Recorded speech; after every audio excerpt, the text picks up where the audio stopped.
إن يوم الفصل كان ميقاتا يوم ينفخ في الصور فتأتون أفواجا وفتحت السماء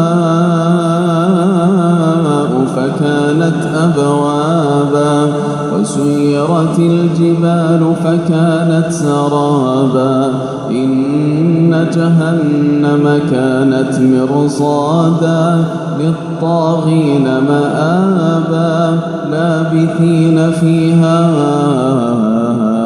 أحقابا لا يذوقون فيها بردا ولا شرابا إلا حميما وغساقا جزاء وفاقا إنهم كانوا لا يرجون حسابا وكذبوا بآياتنا كذابا وكل شيء أحصيناه كتابا فذوقوا فلن نزيدكم إلا عذابا إن للمتقين مفازا حدائق وأعنابا وكواعب أترابا وكأسا دهاقا لا يسمعون فيها لغوا ولا كذابا جزاء من ربك عطاء حسابا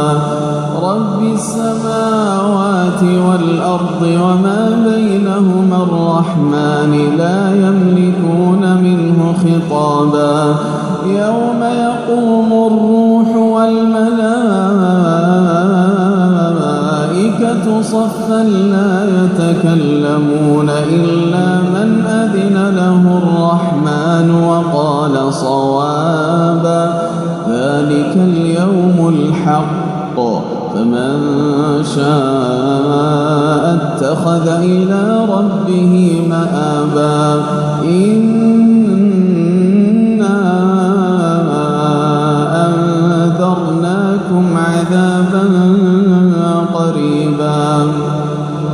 يوم ينظر المرء ما قدمت يداه ويقول